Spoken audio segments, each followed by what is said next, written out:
The Equitable Life Assurance Society presents This Is Your F.B.I.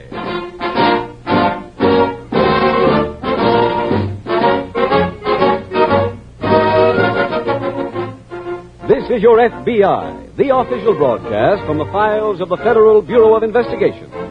Presented as a public service by the Equitable Life Assurance Society of the United States and the Equitable Society's representative in your community.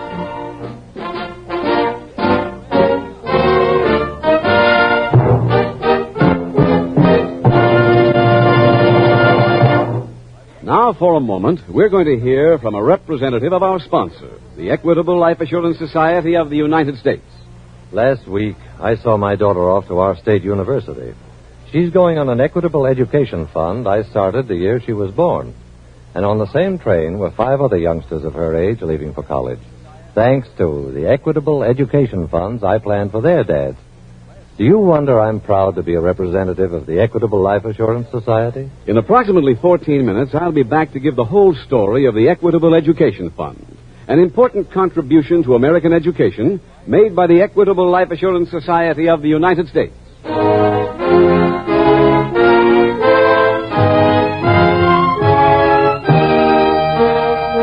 Tonight's FBI file, Dead Man's Tale.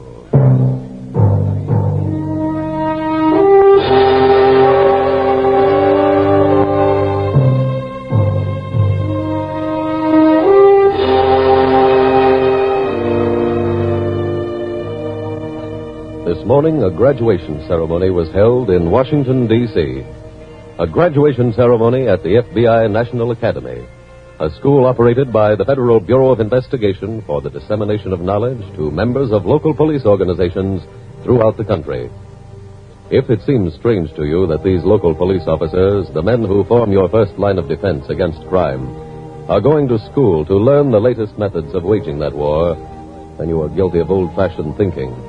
Yesterday's blue-uniformed minion of the law who took his tribute in fruit from the corner stand has been replaced by the modern police officer, a younger man who in every respect is better equipped to do his job, is better equipped to safeguard your precious freedoms.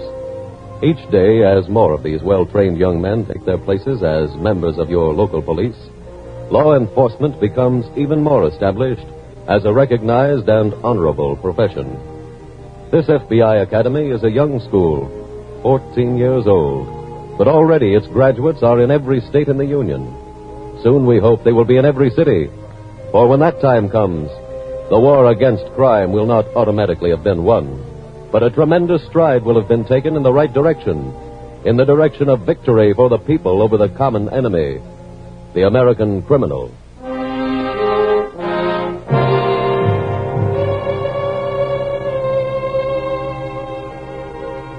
Tonight's file opens late at night in a large frame dwelling located on the bank of a river running between 2 Midwestern states. A man stands alone in the front room of this establishment, idly throwing dice on a table. A second man enters. Money's all counted, Tom. How'd we do tonight? Win 3,600. That's not bad. What's with those dice? Trying to win a mine bet? Yeah, watch them. They're loaded. No craps. You going to use them in a joint? You ever seen me use a gimmick, George? No. Well, you're going to start now. Tell that to the guys who try to sell me these things. If I run the games honest here, I get from 3 to 16% running for me every time a bet's made. So instead of 8 G's a night, I make 3,600. Give a little, take a little. That's it. Look at the guy in the gray suit tonight. He walked out a $200 winner. Tomorrow, he'll tell everybody that he beat the joint for $2,000. Everyone he tells is a new customer. Answer that, George. Yeah. Say we're closed for the night. All right. Hello. Yeah, Frank, yeah. He is? This late? Uh-huh. Yeah. We'll close tight. Well, just Tom and me. Uh-huh. Yeah. You sure? Okay, Frankie, thanks. So long. Was Frankie down at the hall? What do you want? That cop that's been giving us trouble. He's on his way out here. Scott? Uh-huh. Just got a warrant. But not to slough the joint. He's going to try and put the collar on you. What for? Well, that Hamilton guy signed a statement for him saying that you threatened his life if he didn't clean up his tab out here. What'll we do? We'll see him. What? I'll make him one more offer to come over. And if he turns you down? We'll fix it so he don't bother us again.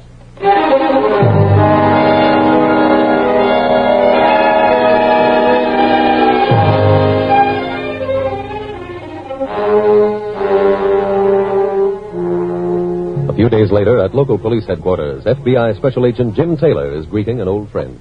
Hey, it's good to see you. Well, same here. What are you doing in this neck of the woods? Oh, I came down to investigate a stolen car ring. Oh?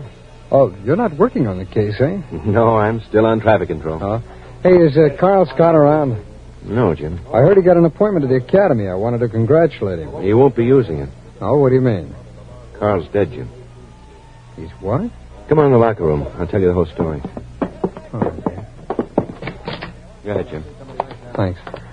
I gotta get in a uniform. Dave, what happened to Carl? They fished his body out of the river early this morning. They what? Yeah. Coroner's preliminary report says drowning with no sign of any physical injury. And I'd be willing to bet that he was murdered. By whom? A man named Tom Caldwell. Oh, who's he? Local Capone. Controls gambling and just about everything else. Oh. Been arrested about 30 times on various charges. But no one's been able to make any of them stick. Oh, why not? Political protection. Mm. Hand me that chute tree over there, will you? Yeah. Thanks. What makes you think he killed Scott? Carl dropped by my desk late Monday night. And? He said he was going to arrest Caldwell, and this time at Woodstick. Did you know what he meant? Yeah. He told me that a customer named Johnny Hamilton owed Caldwell a lot of money. Caldwell had given him credit at the gambling house, and when Hamilton didn't pay, his life was threatened. By Caldwell? Yeah. Mm-hmm. Hamilton had given Scott a signed statement. Who is this Hamilton? Son of a wealthy local family. Have you spoken to him? Yeah.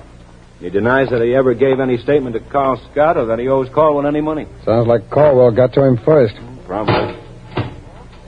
Jim, Carl Scott had two big ambitions.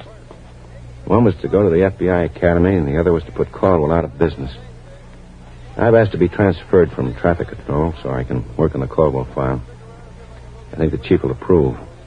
If he does, I'm not only going to prove murder, I'm going to solve it.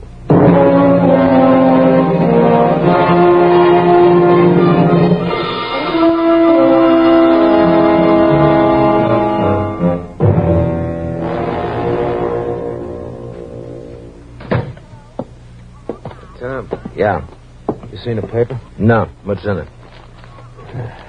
The coroner's office this afternoon declared, after a complete examination of the body of policeman Carl A. Scott, that the cause of death was accidental drowning. Oh. You already heard, huh? Mm-hmm. Oh, I just been to see Johnny Hamilton. Did you collect? No. Why not? He wouldn't pay. Did you tell him about the cop? Yeah. What'd he say? He just laughed. So I said to him, what's so funny? The same thing could happen to you. And? He kept laughing. You want me to get some muscle to collect for us? No. We'll collect. Think I know just how to do it.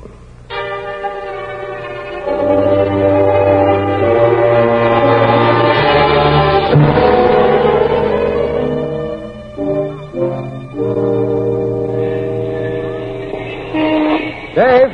Oh, Dave. Hi, Jim. What brings you up to this end of the state? I'm on my way to Washington. Oh? Remember that Carl Scott was supposed to go to the session of the Academy starting next week? Yeah. The chief is sending me instead. Why, that's great. Good luck, Dave. Thanks. I'll sure need it. I haven't done any concentrated studying since I was in school. I'll keep a good notebook, study a lot, and you'll make it. You taking the plane? No, on the bus. Oh, that's a long jump. I know, but it's cheaper, and every buck has to go a long way. I borrowed on my car to finance this venture. Well, it'll be worth it. Oh, I know that, Jim.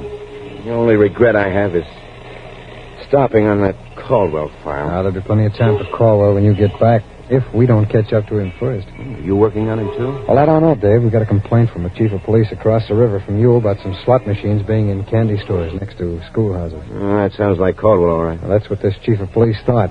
And if we can prove that he transported them across in the state line in a stolen car that the police found, we may be able to give the U.S. attorney enough to prosecute him. I surely hope so. Hey, it's time for my bus. Look, I'm going to be at Mother McCartwright's in Washington, Jim, and the address is... I know it. Well, good. If you get anything on call, well, let me know. I will, Dave. I hope when you get back you can visit him in a cell.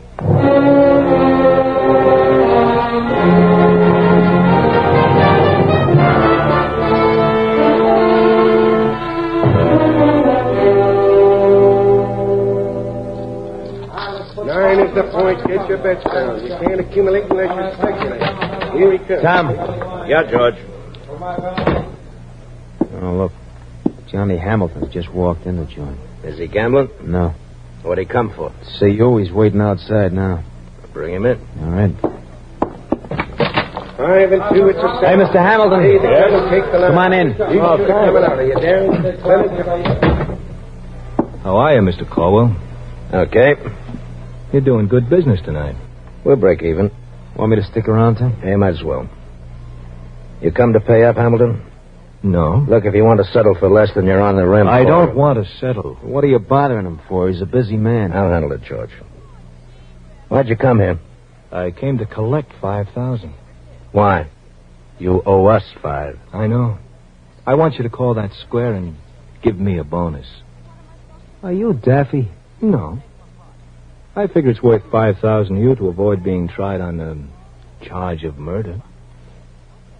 What are you talking about? Remember the night that cop came out here to see you? The night I gave him the statement about you threatening me?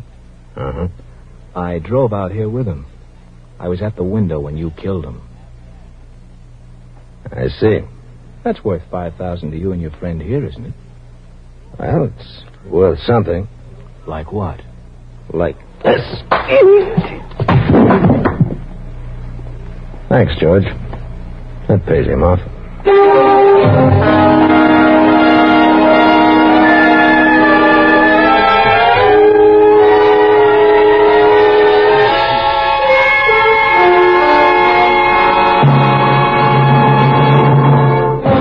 We will return to tonight's exciting FBI file in just a moment. Now for another type of thrill. One that you may experience tomorrow afternoon as you watch your favorite college football team battle it out with some traditional rival. Here's the play. Jones takes the pass from center. He's fading back. It looks like a forward pass. A long one way down the field. Looks like, yes, it's completed for a touchdown. Football fields aren't the only places where college men score touchdowns. Surveys show that after graduation, they're still on the ball, still playing to win. It's a fact that a college graduate is nearly 15 times as likely to reach a salary of $10,000 a year as the non-college man. And the same principle holds good in every salary bracket, from $10,000 to $100,000. Yes, a college education is not only an endless source of personal satisfaction, it pays off in dollars and cents. Realizing this many years ago, the Equitable Life Assurance Society created its famous Equitable Education Fund. As its name suggests, this is a plan for far-sighted parents who want to make certain that their children get the higher education that means so much to their future success. First and foremost, an Equitable Education Fund is SURE. S-U-R-E. Right. This fund combines planned, regular saving with life insurance. So, if the father dies or becomes permanently disabled, this plan makes it certain that his children will still be able to get the education he was ambitious for them to have. Second advantage, an Equitable Education Fund is easy. You'll be amazed how quickly a comparatively small monthly payment builds up into a sum that is ample to see a boy or girl through college. Remember, higher education and higher salaries go hand in hand. So the more truly you love your children, the more determined you will be to give them a head start toward future success and happiness with an Equitable Education Fund. Get in touch with your Equitable Society representative soon. Or send a postcard care of this station to the Equitable Society. That's E-Q-U-I-T-A-B-L-E. The Equitable Life Assurance Society of the United States.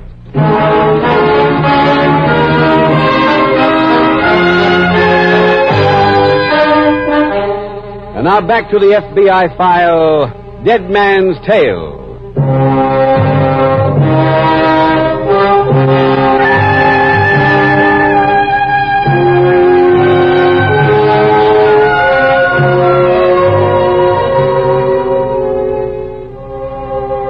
situation described in tonight's case from the files of your FBI, the situation of a local police force anxious to do a job but being prevented because of political shackles, is not an isolated instance. There are, for example, few jurisdictions where gambling is legal, and yet only the blind can truthfully say that they see no gambling in virtually every community in the country. In a few such instances, the laws are inadequate or antiquated and should be rewritten to fit present-day conditions. In the overwhelming majority of cases, however, the laws are sufficient, but law enforcement officers are, to put it bluntly, restrained from functioning. Only one thing can free them to do their appointed jobs, and that is an aroused public. The Federal Bureau of Investigation does not imagine that any single individual can remedy the situation alone, but it does believe that something can be done. It's a big job, but it must be undertaken, and you, as an individual, can help start it and help see it through, can help clean up your city and make it the kind of place in which you're proud to live. You can help do it by cooperative effort, by working with other individuals who, by themselves, could accomplish little, but who, by a mass effort, can achieve your aim of seeing democracy at work, of seeing your local police function so that they can repay and build your trust.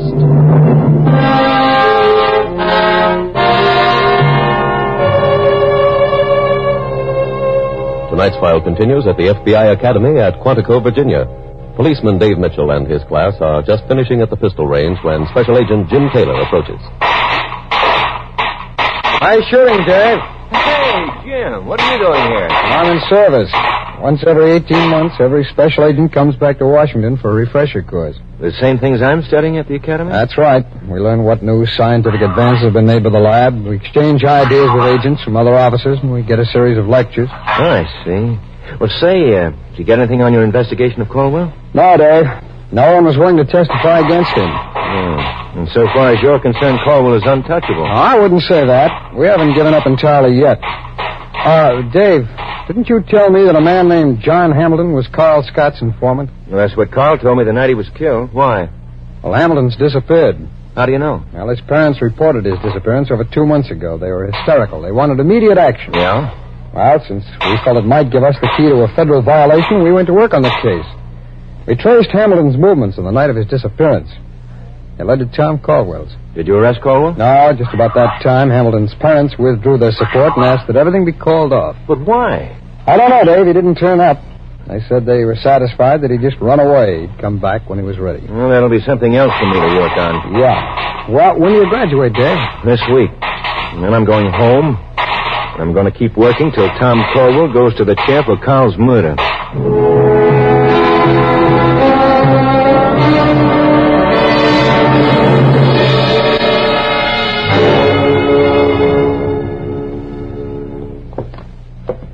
You want me, Tom? Yeah.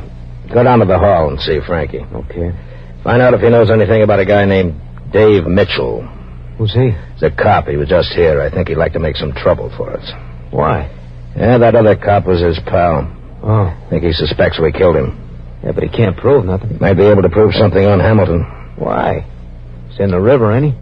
His body ain't turned up yet, has it? Well, they ask a lot of questions about Hamilton. Have we seen him? Where was he? You know. What do you want me to see Frankie about? Have him check, see if they have anything on this guy.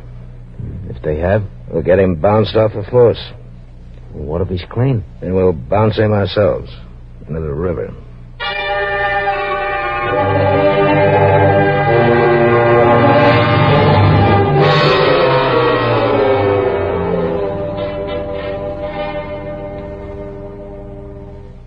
Got a few minutes, Jim? Oh, hello, Dave. I was just going to call you. Oh, about what? Well, I just got back from Washington this morning. The SAC put me on a case that's down in your section. What kind of a case? Well, there have been several hijackings recently on the highway outside of Hawthorne. I'm going down and see if I can spot anything. Oh, tell me, how you doing with Caldwell? I think he's responsible for Hamilton's disappearance, Jim. Oh? Any proof? Well, I went over the microfilm at our local bank to see what checks Tom Caldwell deposited the day after Carl Scott disappeared. And? Well, you see, lots of the people who gamble at Caldwell's and lose pay by check. Mm-hmm. I thought those checks could tell me who had been at the gambling house that night. It's a good idea. That's an investigative angle I learned at the academy. And it paid off? Yes, sir.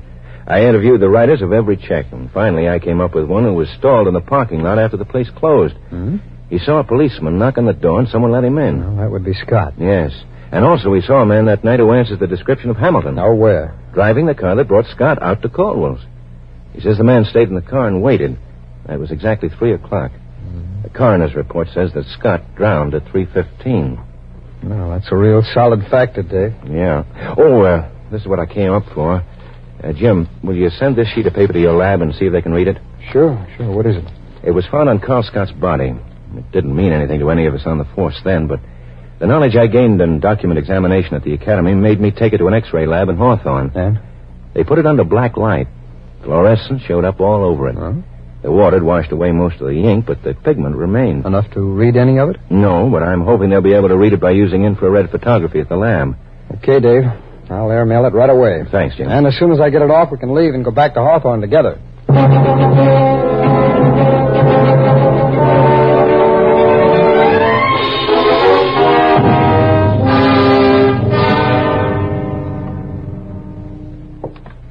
Jim, I just finished talking to your office. They gave me a report from the lab. They find enough to read on that paper? Yes, the infrared did the trick. Hey, great. It said, I'm giving this statement to policeman Carl Scott voluntarily and of my own free will. I do hereby swear that within the past 10 days, one Tom Caldwell, the owner of a gambling establishment, threatened... And that's all there was on that sheet of paper. Obviously, there was a second sheet that wasn't found on Scott. There's no signature at all on that page, huh? No. But from what Scott told me the night he disappeared, Hamilton had to have been the writer. Well, there's only one way to learn what was on that second page, Dave. Find young Hamilton alive.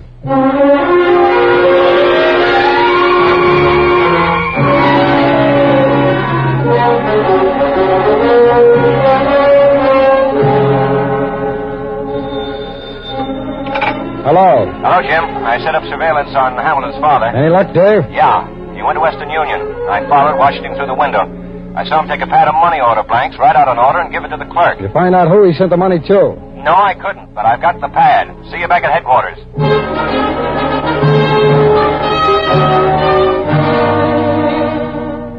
Jim, I'm making progress. What happened? I used a parallel beam on the Western Union money order blanks. Did you read the indented writing? Yes. Mr. Hamilton sent the money to someone named Mr. Harvey W. Morton. Oh, who's he? I don't know, but I'm going back to the bank and examine Mr. Hamilton's canceled checks. That might give me a lead.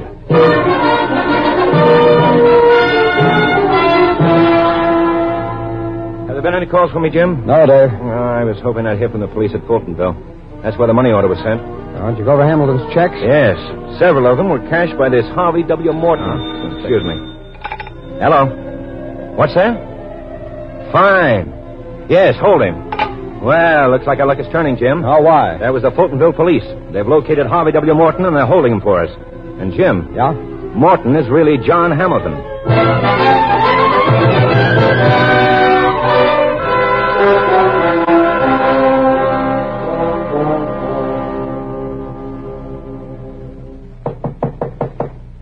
Come in.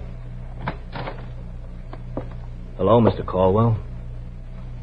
Hamilton. That's right. And I'm alive. Come in. You don't mind if I come along, do you, Caldwell? What's this cop doing here? He came with me. You know what I came for. No, I don't. Hamilton told me his story. What story? I told him about the night you killed that cop. I don't know what you're talking about. We have a witness who saw Hamilton drive Carl Scott out here that night. Who's your witness? You can find that out later. Right now, I've got a warrant here for your arrest on the charge of murder. I've got one for your friend George Walker, too. Where is he? Right here. Huh? Keep your hands above your head, copper. This gun goes off. Nice work, George. What do you want me to do with him? Finish the job on Hamilton and give the cop the same treatment. Kid. Stand where you are. Grab his gun, Tate. Right. Who are you? Special agent of the F.B.I. I've got a federal warrant here charging you with theft from interstate shipment. What? But I think we'll turn you over to Officer Mitchell here and let you face the charge of murder.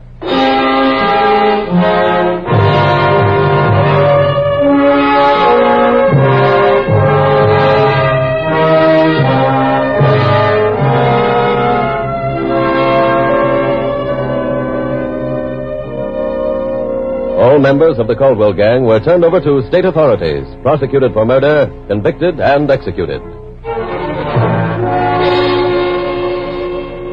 In the dramatization of tonight's case from the files of your FBI, You have seen the solid values received by those local policemen who go to the FBI National Academy. Values in training which enable them to solve a tremendous number of cases through the increased knowledge of science and through their own sharpened natural talents. And now, This Is Your FBI brings you a message from Washington, D.C., from the office of the Director of the Federal Bureau of Investigation, Mr. J. Edgar Hoover. Mr. Hoover's message is, and I quote, "Tonight, this official radio program of our organization has given you an insight into part of the job done by the FBI National Academy. For you have seen a local policeman use his newfound knowledge to improve his efficiency. The rest of the job is done by the local law enforcement officer when he passes along the benefits of his training to his fellow officers. As of this date, the knowledge gained by the graduates of the Academy has been made available to more than 100,000 other officers in every state in the Union.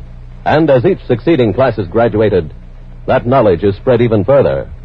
The Federal Bureau of Investigation conducts this school because it believes that brain, science, and hard work are the most effective weapons against criminals, and because it teaches every special agent to use those weapons. It is now our hope that ultimately, through the FBI National Academy, every local policeman will learn to use those weapons too, and so will be better equipped to perform the job of every law enforcement officer, to protect you, the American people."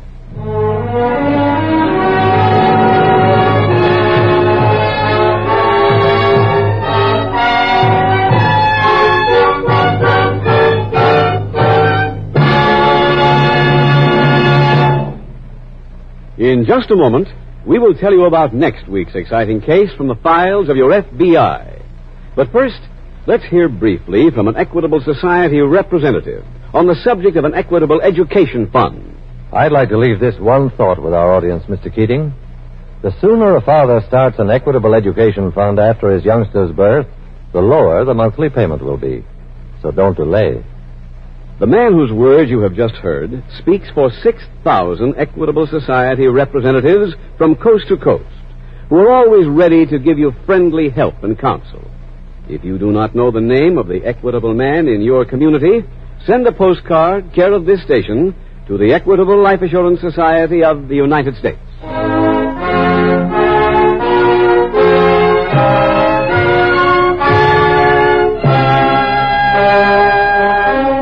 Next week, we will dramatize another case from the files of the Federal Bureau of Investigation. Another factual report on organized crime. Its subject, kidnapping. Its title, The Meticulous Mobster.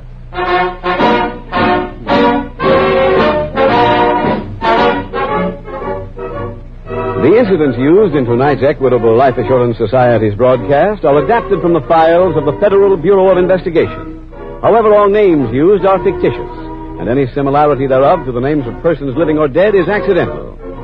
Tonight, the music was composed and conducted by Frederick Steiner. The author was Jerry D. Lewis. Your narrator was William Woodson, and Special Agent Taylor was played by Stacy Harris. Others in the cast were Tony Barrett, Bill Conrad, Ed Gargan, Peter Leeds, and Bill Johnstone. This Is Your FBI is a Jerry Devine production. This is Larry Keating speaking for the Equitable Life Assurance Society of the United States and the Equitable Society's representative in your community, and inviting you to tune in again next week at this same time when the Equitable Life Assurance Society will bring you another thrilling story from the files of the Federal Bureau of Investigation, The Meticulous Mobster, on This Is Your FBI. This is ABC, the American Broadcasting Company.